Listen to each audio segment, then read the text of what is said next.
Russia আসলে চাইলেও এখন যুদ্ধ থামাতে পারবে না এই অবস্থায় যে আপনারা আমি আপনাকে একটা কথা বলি যে রাশিয়া কেন যুদ্ধ থামাতে পারবে আপনি রাশিয়া যুদ্ধ থামাতে পারবেন এই কারণে কারণ যুদ্ধের এমন একটা স্টেজ চলে গেছে যুদ্ধটা শুধু যদি ইউক্রেনের সাথে থাকতো তাহলে কিন্তু এক ধরনের একটা পরিণতি থাকতো মানে আপনি ইউরোপকে দোষারোপ করতেছেন আমি ইউরোপকে দোষারোপ করার জন্য বলছি না এখানে আপনি খুব ভালো মতো খেয়াল করেন রাশিয়া এখন একটা চ্যালেঞ্জ হচ্ছে রাশিয়া আসলে আপনি জানেন যে কারো কাছে যখন একটা বন্দুক সাধারণ পিস্তল থাকে তখন সেটা যখন শো করে তখন কিন্তু এটা বিভিন্ন পার্শ্ব প্রতিক্রিয়া তৈরি হয় মানে তার আলটিমেট সাহসটা অন্য লেভেলে হয়ে গেছে রাশিয়ার সব মানে রাশিয়া তার সবকিছু বাদ দিয়ে ইউক্রেনকে নিয়ে এসে পড়েছিল তার নিরাপত্তা নিশ্চিত করার জন্য এখন আপনি এখানে যদি শুধু আপনি যদি বলেন যে একটা সমঝোতা চুক্তি 28 দফা থেকে 19 দফায় নেমে আসার পর যদি পয়েন্ট কমিয়ে যদি রাশিয়াকে বলা হয় যে আপনি যুদ্ধে এক ধরনের সমঝোতায় আসেন রাশিয়ার পক্ষে সম্ভব না কি কারণে সম্ভব না আমি আপনাকে একটু ব্যাখ্যা বলেন তো দেখি কি ব্যাখ্যা এখন বিষয়টা হচ্ছে মানে একদম পরিষ্কার ইউরোপ এবং আমেরিকা যেটা করছে সেটা হচ্ছে আমরা যেন একটা টার্ম আছে যেটা যে বিভিন্ন বড় বড় সংগঠনের ক্ষেত্রে সিটিং অ্যান্ড ইটিং মানে আসলে কি জানেন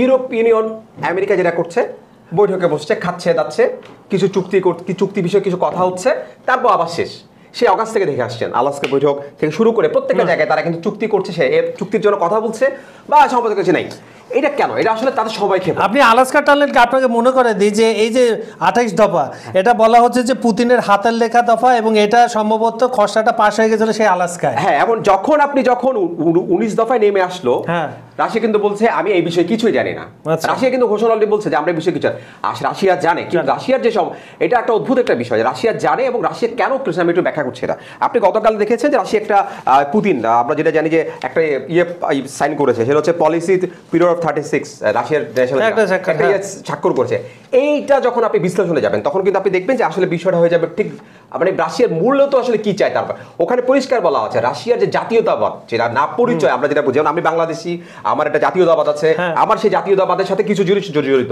এখানে আমার সংস্কৃতি আছে এখানে আমার কিছু অর্থনৈতিক চ্যালেঞ্জ গোল আছে এই বিষয়গুলো কিন্তু এখানে জড়িত রাশিয়া ঠিক তার গোলটা কোথায় সেট করেছে দেখেন এই যে জায়গাগুলো দখল করেছে ইউক্রেনে সেই জায়গাগুলোর সাথেই কিন্তু তার এক ধরনের একটা পরিকল্পনা যুক্ত আপনি বলতে পারেন 2036 সালে ভাই গোলটা এখনই সেট করেছে এই 2036কে সামনে রেখে তার গোলটা এগিয়ে যাচ্ছে এবং ওখানে গিয়ে কিন্তু সে হিট করছে এবং যার ফলে দেখেন তাহলে যদি আজকে রাশিয়া যদি শান্তি চায় আজকে রাশিয়া যদি যুদ্ধবিরতি চায় রাশিয়া যদি আজকে যদি ইউক্রেনের সাথে যুদ্ধ থামাতে চায় তাহলে এই 2036 সালের তার প্ল্যানিং সেই প্ল্যানিং কিন্তু বাস্তবিত হবে না ইউরোপের যত মাদক এই সব বৈধতা দেয় সুইডেন স্টক করে সুইডেন এই মাদক সব এই আটলান্টিক পাড়ি দিয়ে মাদক যেসব আসে এই মাদক যায় কই এই মাদক ঢুকে প্রথম সুইডেন থেকে বৈধ হয়ে যায় ইউরোপের বিভিন্ন দেশে তাহলে এখানে আপনি খালি ভেনিজুয়েলাকে টানেন কেন ইউক্রেনের যে যুদ্ধ ইউক্রেনের যুদ্ধটা আসলে কাদের সাথে কার এটা আপনাকে বুঝতে হবে ইউক্রেন কি ইউক্রেন হচ্ছে একটা টেস্টিং ফিল্ড একদম জাস্ট আমি বারবারই বলি কার এখানে পশ্চিমারা তাদের আকাশ প্রতিরক্ষা ব্যবস্থা টেস্ট করতেছে আর রাশিয়া হচ্ছে কি তার যে সর্বাধুনিক প্রযুক্তির মিসাইল ওই মিসাইল টেস্ট করতেছে আকাশ ভেদ করতেছে ঠিক আছে তো বিষয় এইখানে হচ্ছে কি এই জিনিস এই জেলেনস্কি কিন্তু এই জিনিস বুঝতেছে না বলিভিয়ার জঙ্গলেও তো চে গুয়েভারাকে হত্যা করেছিল যুক্তরাষ্ট্রের নৌবাহিনী হ্যাঁ হত্যা করে সেই কাঁটা চামচ দিয়ে চে গুয়েভারার চোখ উপড়ে ফেলছিল এবং সেই চোখ নিয়ে উল্লাস করছিল মার্কিন সেনারা পৃথিবীর এই অন্ধকার ইতিহাস তো মানুষ জানে না বলতে এই এখনকার প্রজন্ম এইসব নিয়ে লেখাপড়া করে না ইউক্রেনের রাশিয়াকে চাপ দিচ্ছে যুক্তরাষ্ট্র ব্যর্থ হচ্ছে ইউক্রেনের যে যুদ্ধ ইউক্রেনের যুদ্ধটা আসলে কাদের সাথে কার এটা আপনাকে বুঝতে হবে ইউক্রেন কি ইউক্রেন হচ্ছে একটা টেস্টিং ফিল্ড একদম জাস্ট আমি বারবারই বলি কার এখানে পশ্চিমারা তাদের আকাশ প্রতিরক্ষা ব্যবস্থা টেস্ট করতেছে আর রাশিয়া হচ্ছে কি তার যে সর্বাধুনিক প্রযুক্তির মিসাইল ওই মিসাইল টেস্ট করতেছে আকাশ ভেদ করতেছে ঠিক আছে তো বিষয় এইখানে হচ্ছে কি এই জিনিস এই জেলেনস্কি কিন্তু এই জিনিস বুঝতেছে না কিন্তু জেলেনস্কি একটা জিনিস বুঝতেছে কোন জিনিসটা এই সেটা হচ্ছে কি যে জেলেনস্কি ফাঁদে পা দিয়ে ফেলছে এটা অনেক দেরিতে বলছে যে যখন বুঝছে তখন আর পিছন ফিরে তাকানোর আসলে কোনো সুযোগ নেই সুযোগ আছে ওই যে হেলিকপ্টার করে পালাবে আরেকটা দেশে এই সুযোগও আশা মনে হয় না পাবে তাই যে অবস্থা ওই ইউরোপে যাই তো আশ্রয় নিতে হবে তো ইউরোপের দেশগুলোতে আপনার ইউক্রেনের শরণার্থী আছে না তো ওরা কি ছেড়ে দিবে সেটাই আজকে যেই জায়গাটাতে মিটিংটা ঠিক যে জায়গায় আটকে গেছে আমরা যদি ধরে নিই যে ডনবাস অঞ্চলে একটা বড় সমস্যা নিয়ে আটকে গেল। দনবাস আমাকে দিতেই হবে। দেখেন উনি 2030 সাল থেকে ওনাদের জাতীয়তার কে আরো অনেক ব্রড এক্সপেক্ট গিয়ে যে কথাটা বলছেন, সেখানে ইউক্রেনের অঞ্চলগুলো আছে। আজকে চুক্তি আটকে যাচ্ছে দনবাস নিয়ে। মানে আপনি দুইটাকে যখন সাধারণভাবে যে কোনো সাধারণ মানুষ বুঝবে যে আসলে পুতিন যে জায়গায় দাঁড়িয়ে আছে, সেখান থেকে আমরা ওই দিনে বলেছি যুদ্ধ বন্ধ করা সম্ভব না পুতিনের পক্ষে। আপনি জিতছেন, আপনি সবকিছু সামনে সবকিছু আপনি খালি দখল করছেন। আপনি আমার কাছে যেটা মনে হচ্ছে, উনি যখন যাকে দরকার মানে কিল খুশি থাপ্পড় যা দিয়েছে, আমি এটা করবো, আমার এটা দরকার। এখন এমন কোনো শক্তি নেই, ইউএসএ আসলে এমন একটা ঝামেলা করে গেছে যে ওনার পক্ষে সম্ভাবনা এগিয়ে যাওয়া, সম্ভাবনা পিছিয়ে আসা। এখন আপনি যদি বলছেন যে এই যে মিটিং, আমরা গত সপ্তাহে বলেছি এটা হচ্ছে আমরা কিছু শব্দ টার্ম ইউজ করি বিভিন্ন, সে সিটিং ইটিং, মানে এগুলো আসলে বসছে আলোচনা করছে, ওই আপনার গরম গরম কফি ধোয়া তুলছে, কফি ধোয়া তুলে সেগুলো আবার বন্ধ হয়ে আছে।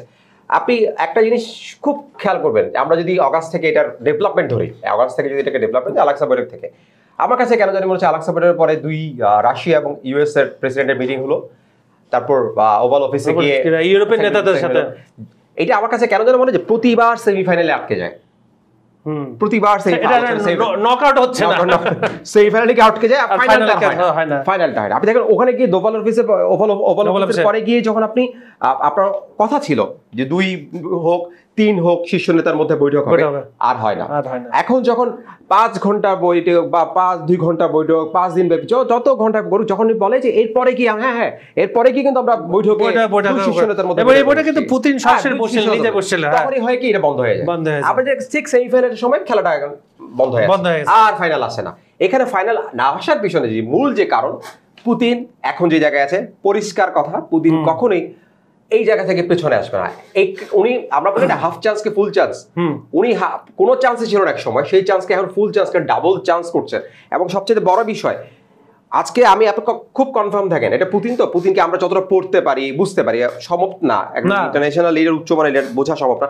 আপনি তো এই দনবাসের থেকেও কিন্তু জায়গাটা আরো বাড়বে, দর কষাকষিতে দেখবেন এই দনবাসে টিকে থাকবে না, আরো বাড়বে। একটা কথা, মধ্যপ্রাচ্যের সিংহ হচ্ছে তুরস্ক। ভৌগোলিক অবস্থানগত কারণে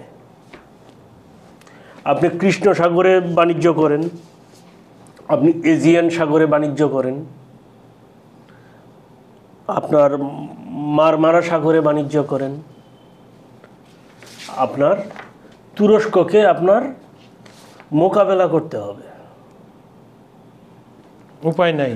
হ্যাঁ, মন্ট্রো কনভেনশন যখন 1936 সালে হয়, এই কনভেনশনের কাজ ছিল, এটা মূল কাজটা ছিল যে তুরস্ক যাতে তার 2টা প্রণালী, একটা হচ্ছে বসফরাস প্রণালী, আর একটা হচ্ছে দারদানেলস। বলা হয় বসফরাস প্রণালী হচ্ছে যে ইউরোপ আর এশিয়াকে বিভক্ত করেছে, এবং বসফরাস প্রণালীর 2 পাশেই কিন্তু তুরস্ক, দারদানেলস প্রণালীর 2 পাশেই তুরস্ক। এজিয়ান সাগরের এক পাশে হচ্ছে তুরস্ক, আর এক পাশে হচ্ছে গ্রিস। ফলে যে বিশ্ব অর্থনৈতিক যে রাউট, আমি বলতে চাচ্ছি যে খাদ্যশস্য তো আপনি পরিবহন করবেন শিপে, আপনি পৃথিবীর এক প্রান্ত থেকে আরেক প্রান্তে নেওয়ার জন্য 25% সম্পদ আছে রাশিয়ায়, তাই তো পৃথিবীর, জি। আর খাদ্যশস্য উৎপাদনে পৃথিবীর সেরা 5টা দেশের মধ্যে 2টা হচ্ছে রাশিয়া এবং ইউক্রেন, রাইট। তো এইটা তো বড় রুট। এই মন্ট্রো কনভেনশনে তুরস্ককে যে স্বীকৃতিটা দেওয়া হয়, এর ফলে যেটা হচ্ছে তুরস্কের একক রাজত্ব হচ্ছে 2টা প্রণালী, একটা সাগর, হ্যাঁ একটা সাগর, তাই তো। তাহলে অনেকটা গেটকিপারের দায়িত্ব পালন করে নাকি এখন কৃষ্ণ সাগর বেসিক যত কর্মকাণ্ড আছে, ঠিক আছে, এটা পুরোটার নিয়ন্ত্রক তুরস্ক। ফ্যান্টাস্টিক। যেহেতু কৃষ্ণ সাগরে ঢুকতে হলে তুরস্কের ভিতর দিয়েই ঢুকতে হবে, পারমিশন নিতে হবে, সোজা তুরস্কের ভিতর দিয়ে ঢুকতে হবে। মানে 2টা প্রণালী 2টাই তো তুরস্কে, সেইখানে তুরস্কের ভিতর দিয়ে যেহেতু ঢুকতে হবে, সেহেতু গেটকিপার হিসাবে তুরস্ককেই দেওয়া হচ্ছে। এবং তুরস্ক কিন্তু 2য় বিশ্বযুদ্ধে এটা শক্তভাবে ব্যবহার করেছে, কোনো যুদ্ধ জাহাজ কৃষ্ণ সাগরে ঢুকতে দেয়নি তারা। এবং এরপরে ইউক্রেন যুদ্ধেও এই জিনিস তুরস্ক বহাল রেখেছে। যদি কোনো যুদ্ধে তুরস্ক নিজেও জড়ায়, তারপরেও কৃষ্ণ সাগরে অন্য কারো যুদ্ধজাহাজ ঢুকতে পারবে না মন্ট্রু কনভেনশন অনুযায়ী। কিছু মেজর জায়গায় যে 5টা জায়গা দাবি আছে, তিনটা নিয়ে আপাতত তার দুটি বাকি দুটো, এই 5টা জায়গার মধ্যে মনে একটা দর কষাকষির জায়গায় পৌঁছেছে। এখন একদম কালকে প্রথম দিকে মনে হচ্ছিল যে এটা একদম আসলে জিরো, এখন আজকে একটু মনে হচ্ছে কারণ যে মানে বিশ্লেষকরা বলছেন না, ট্রাম্প এর সাথে বৈঠকের পর পুতিনের একটা হয়তো মানে আপনার সাইডলাইনের বাইরে গিয়ে ওই অন্যদের মাধ্যমে দূতদের মাধ্যমে একটা যোগাযোগ হয়েছে, এবং এখানে যে কি যোগাযোগ হয়েছে সেটা তো এখনো ডিসক্লোজ করেনি। এই জায়গাটাই আসলে সব একটা আশার বাণী দেখছে যে যুক্তরাষ্ট্র এখনো আশা ছেড়ে দেয়নি, ইউএস এখন আশা ছেড়ে দেয়নি।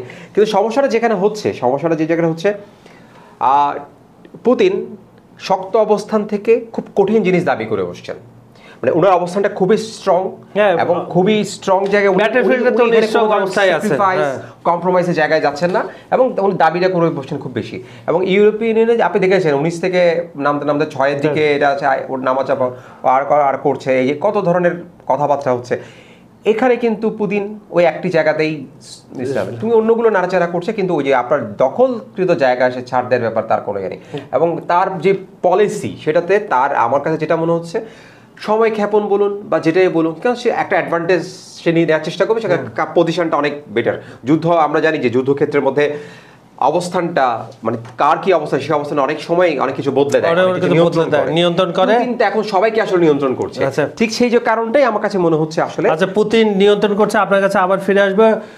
সুপ্রিয় দর্শক, বিশ্ব সংযোগে আপনাদের স্বাগতম। কেমন আছেন আপনারা? নিশ্চয়ই ভালো, আমরাও ভালো আছি। আপনার সঙ্গে আজকে আমি রয়েছি কাজল হায়দার, আমার সঙ্গে রয়েছেন সিনিয়র সাংবাদিক প্রবীর চৌধুরী।